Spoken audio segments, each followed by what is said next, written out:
Daily Detroit is brought to you by the community. Support our work at patreon.com/dailydetroit.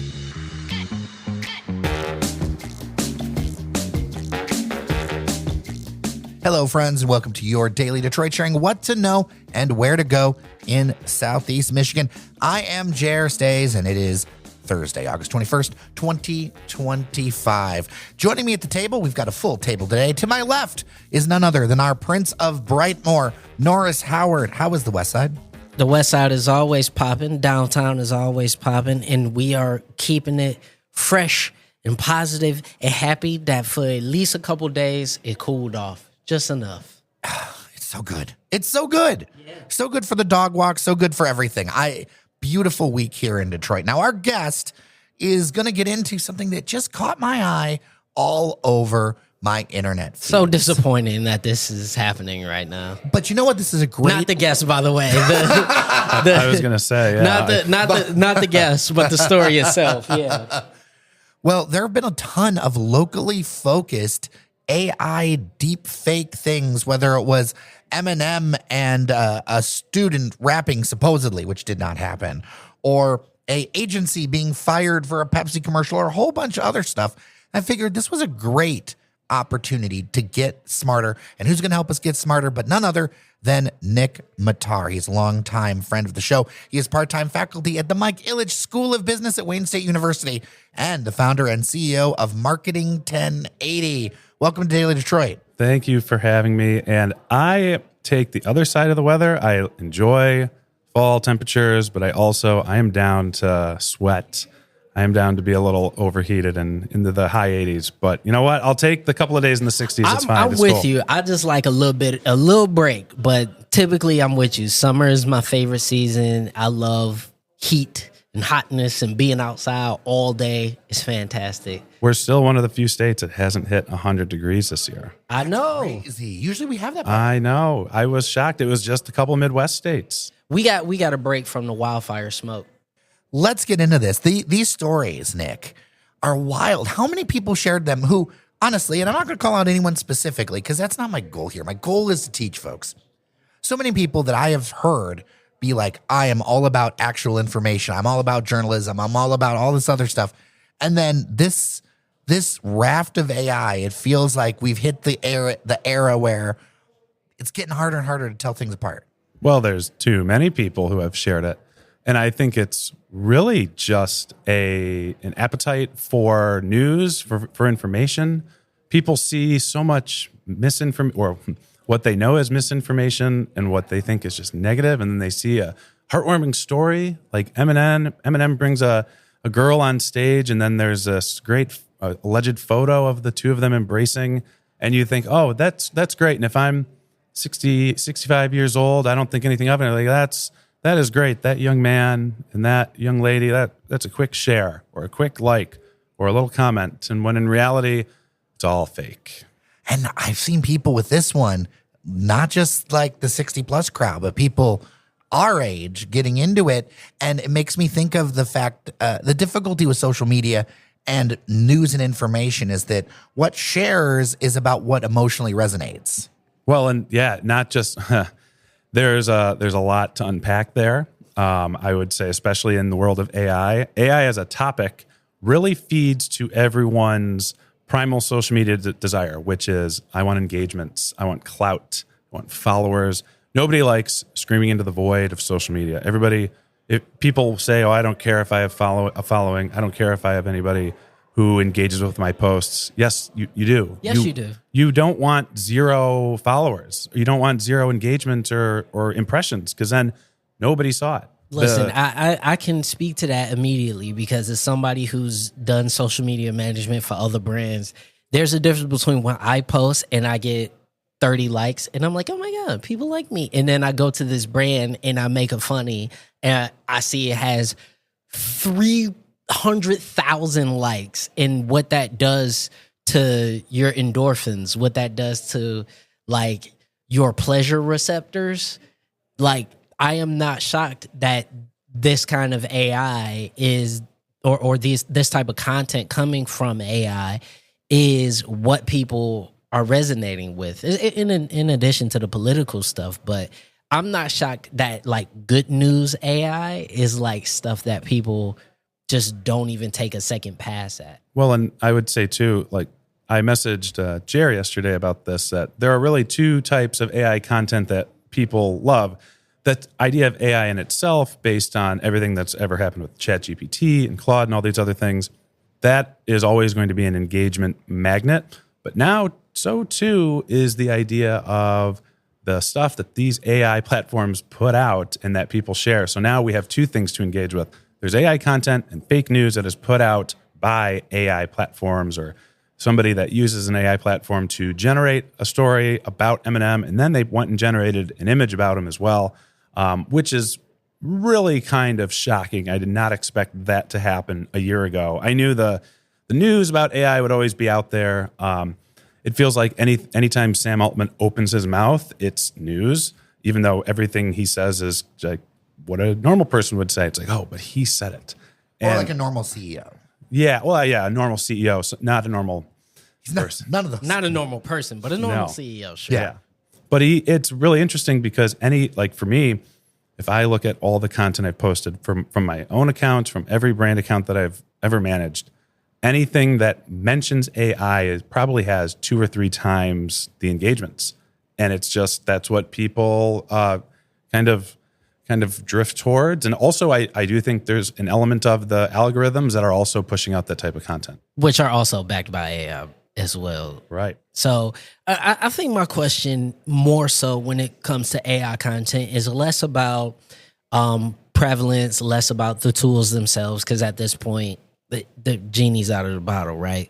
My thing is more so is how do we change digital literacy in a sense that we can help people decipher AI, right? Because currently right now, digital literacy was already bad before in the social media era. But like, how do we get to a point to where people can begin to be more scrutinizing of the content that they view? Because at this point, you talked about those of a certain age group. You know, obviously older people is just going to be harder. Technology is going to move faster than sort of their brains can move. No diss to older people, but y'all get what I'm trying to say. But I'm talking about even younger people. I'm talking about people my age and younger that sort of seem to have this inability to scrutinize anything critically. Yeah.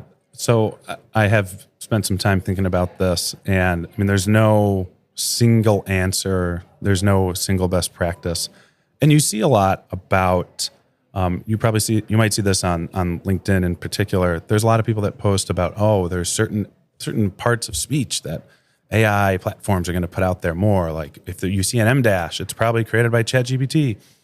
But if we think about just from a general digital literacy perspective, it really comes down to the mindset and just making sure that people don't just believe everything they see at face value.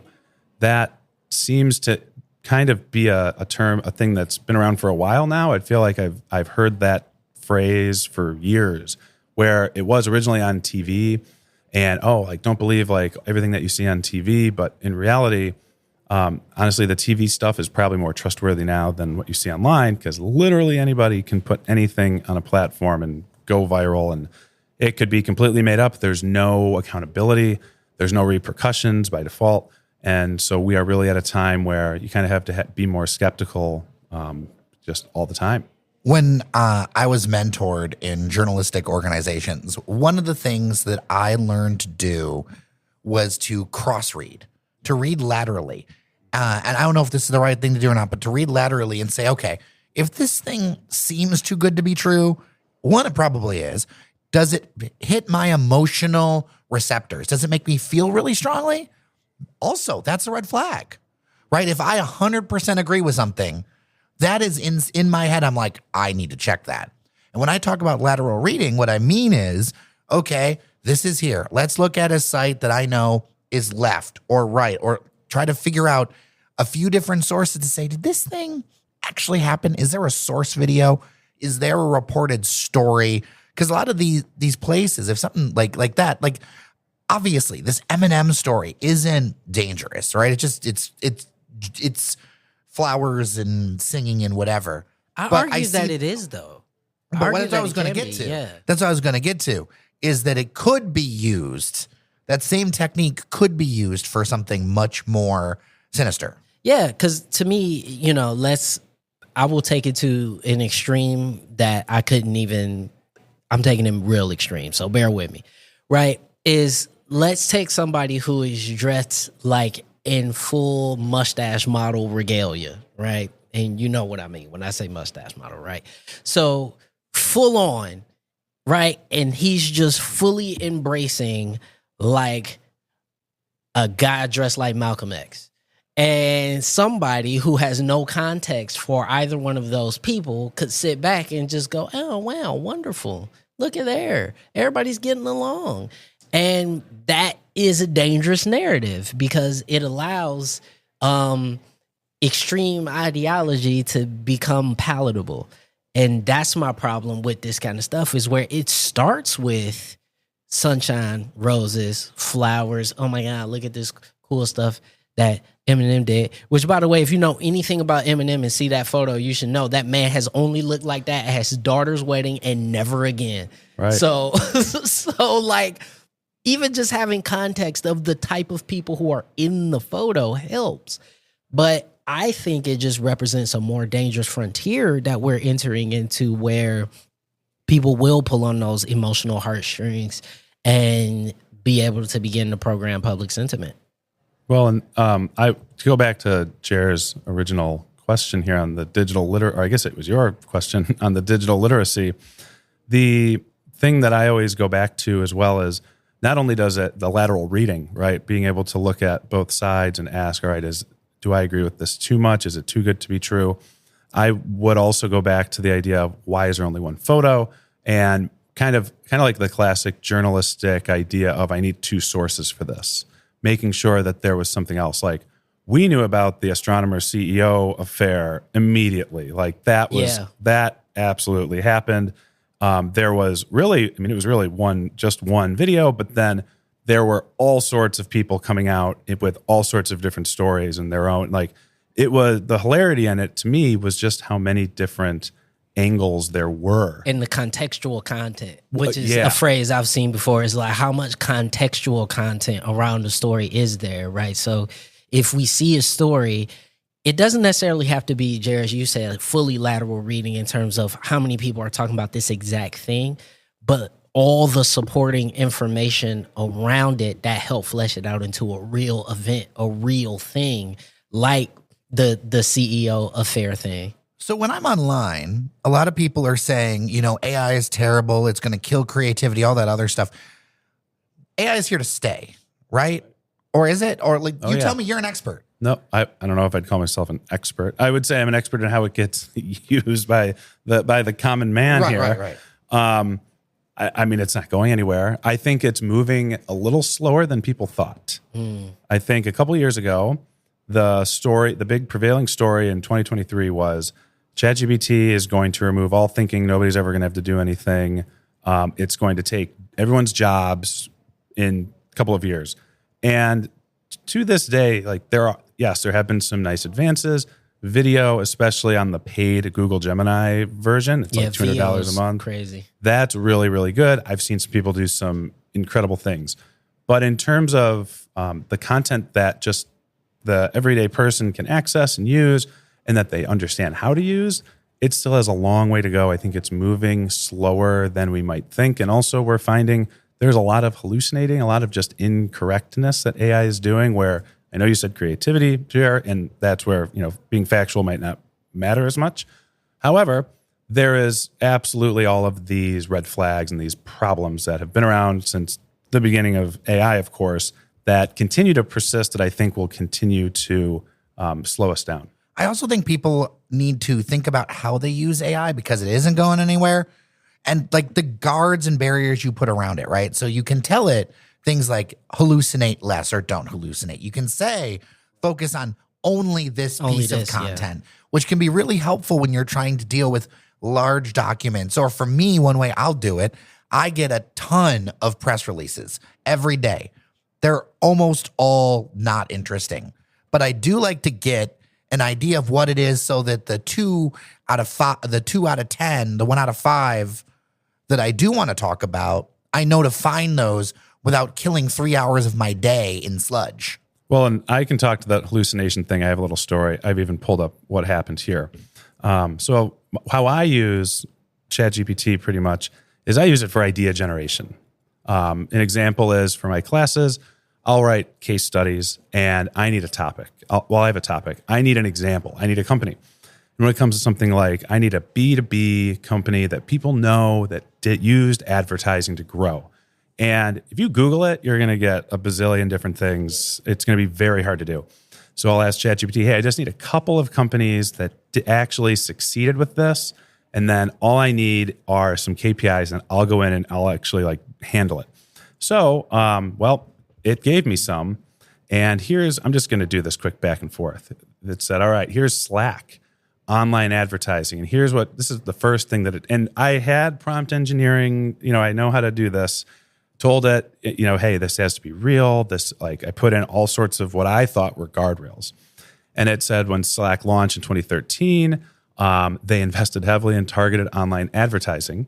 And then it talks about search ads, paid social, video ads, retargeting, gave me all sorts of numbers. They had a 4.5 million in ad revenue from campaigns. And I thought this seems too good to be true. Mm-hmm. So, and it gave me links. It gave me references. So I went and clicked on these links. None of them were coming up. I was getting 404 errors. So I responded to chat and I was like, hey, I just need these references, but they're not popping up if you can provide me the correct links. And it said, oh, sorry again. Here, I put it in APA style for you with footnotes and there's links in there. So I went and clicked on the links again and they still weren't popping up. And I said, hey, maybe these pages just don't exist anymore. How am I supposed to get this? I need live links. So ChatGPT comes back and like, oh, no worries. If you go into the Wayback Machine, you'll be able to find it.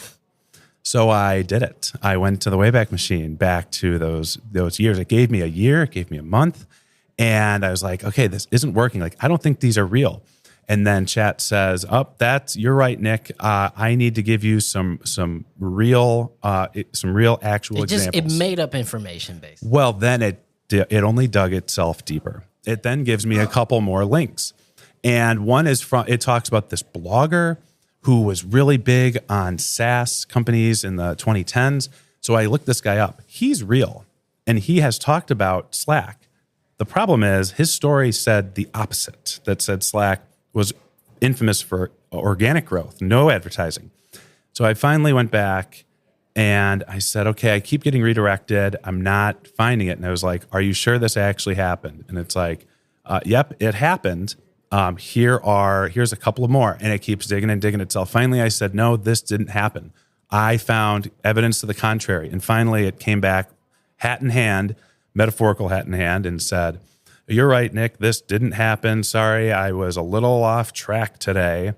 And then it came back and with a completely different case study instead. Brody, the AI should not be having a migraine and then going, sorry, dude, I gave you the wrong link. I mean, we've all had bad interns, but one thing that I find useful is I actually use Notion a lot for a lot of things. Yeah. And I keep it within the framework of my data. That I have found to be very helpful, where it's okay, our daily Detroit, I keep old podcasts, I keep stuff like that to search only our stuff in Notion. And that I find to be very useful. I think for where we are right now as a digital assistant, I think ChatGPT and all the rest of that kind of stuff is really good, right? Help me organize my own thoughts, which is basically what you're talking about, Jerry. Help me organize my own thoughts. I just worry that people who have no talent, no creativity, and no willingness to obtain talent and creativity will then use it in a way that allows them to take advantage of economy, the digital economy that has been basically built off very talented, very committed, very creative people. And that's not just talking about the arts. I mean, to even conceptualize something like Facebook requires you to be kind of crazy. So for me, that in lies the inherent issue. And it's not so much about the tool, it's about the way the tool is used. Right. Well, and I was going to say too, the other thing that I think everybody needs to understand is these platforms are built, their number one goal is to provide you with an answer. It's not to provide you with a correct answer. It just needs to give you an answer. And if it makes some stuff up most of the time, it's not going to think anything of it. I can't help but think of an analog to social media where the goal is to provide engagement and keep you on the site or the app. Regardless of what that engagement is, positive, negative, healthy, whatever. Okay, I'm going to turn the conversation a little bit because when I mentioned that you were going to be on, we're going to be talking about AI. So many people got to me and said, I feel like every job application I'm ever sending in is going through these AI filters. And I know it's not quite digital marketing, but it's also a form of processing content and a lot of frustration where it's like, how on earth, like, is this just the way things are going to be? Like all of that, like AI and job, it's a very hot topic for a lot of people. Well, I would say on that part too, it really depends on the job you're applying to and how many applicants there are. In the event where there's 500 applicants, you bet that it's going to go through some sort of filter. It might not, I wouldn't even call it necessarily AI because it's really just a keyword searching device. It's going to look for certain numbers, certain keywords to show that you have a certain amount of experience. But when there's only 20, 30 applicants for a position, I would say it's more likely than not that people are looking at all of them. And if you're not getting a call, I think that actually speaks to the larger talent and job search issue that we are all seeing just as much, not necessarily even AI related, is that the way that companies have shifted their hiring practices now are ones where they just keep posts open all the time. And once the right person comes along, then they'll hire them. But for all the rest of us who aren't that person, we are applying into the void. And that's where that frustration comes because you see the data where you have people saying, well, jobs haven't really affected AI, but then you get the anecdotes, like even the New York Times story with people, then that's a real experience, making thousands of applications and being frustrated. Both of those things are true. And it's hard to kind of square all that stuff up. You were talking about, jobs and AI. I used to work for a staffing firm. Applicant tracking systems have been around forever. And kicking people out based on keywords is a super common way. Mm-hmm. And when you're thinking about your resume, I'm no absolute expert on this, but you need to be really keyed into like whatever that group is looking for and understand and talk to people in your industry. What are these people looking for? Because a lot of times they're going to be really particular, especially with those forever open job postings. Well, and the other thing that I always think about with these forever open job postings is there are other benefits that companies have. The example I like to use, because I keep going back to LinkedIn in these examples, because that seems to be the social network I use the most now. The idea of the company posts that is a LinkedIn job, when someone applies, that person is by default set to follow your company page. And so as a marketing person, when I see any of the companies that I work with, they post an open job, suddenly all of my numbers jump. And I have chosen, I disclose that to them because then they immediately come back down when the jobs close. But the example I have is one of my clients that's right here in Tech Town. They had 2 open jobs. They have less than 20 people on the staff. And suddenly I was seeing, hundreds of new followers per week. And I'm thinking like, what is going on? How am I just skyrocketing? I'm the man, I'm the best. And then I realized job posts went down. They hired people and suddenly it went back to normal. And I did some digging and that's what it is. If you've ever applied for a job on LinkedIn, you're going to see, you have to uncheck the box if you don't want to follow the page. And then how does the algorithm work? Once you follow a page, you start seeing their content. You're going to be more likely to engage because you just applied. So it becomes this vicious circle of just a lot of like really good social media performance. But if the right people find out, they can game that system. And then you get the eternal job post. When we're thinking online, when we're using stuff, what do we need to be thinking about? Because it feels like nowadays when I'm online, especially on Facebook or Instagram. I'm on guard. Like, it's much less of a fun experience right now, especially if I end up crossing serious content, because so often now you have news blending into the social space. I really try to keep my Instagram to dogs and birds, but well, mass transit, because I'm that kind of nerd. But like, I run across these things and it's like, you'll see this, bombed out place, or you'll see this beautiful place. And like, I'm always having to be on guard now, and it feels exhausting. Well, I think it comes back to trusting the people within your circles. I personally, even if you go back to the astronomer thing, I saw that popping up on all sorts of accounts that I had never seen that were appearing on my feed. And I thought, okay, this is here because it went viral. Then I saw somebody that I actually followed, that I trusted, who was a bigger name. And I thought, okay, maybe this is real. Enter all the other posts that people had that were there and saw it. And suddenly you had a viral moment that I now was, okay, this actually did happen. And so trust your community, your personal, the thought leaders in your circles. And I think at that point, that'll help with digital literacy. But in terms of the content too, I mean, social media is the Wild West. It has been for 20 years. And it seems like with AI, we're just entering the next phase of the Wild West. And for me, my personal opinion is just that you just have to go into social media. Don't try to learn a ton of new stuff unless it's a very specific thing that you're seeking out. Like even on election day, I'm not sure if I believe like any of the stuff that comes through, right? You just need to have your trusted sources, your trusted outlets. And as long as they have a history of being right, I think you're okay to follow up with them. But just, have an eye of speculation for everything. Well, Nick Mattar, where can people find you? What can they, learn more about what you're doing? So my main thing is really on LinkedIn. But I do have a book on generative AI for marketers. It's on just Amazon. But really, LinkedIn is my number one place. I talk about business stuff there. And then obviously I keep my Instagram private, so I don't want my students finding me. But you can also find Marketing 1080 on Instagram.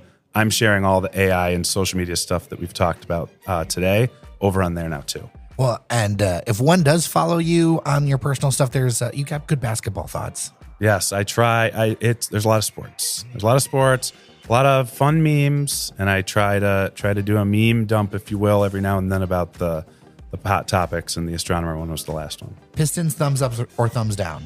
Oh, a thumbs up.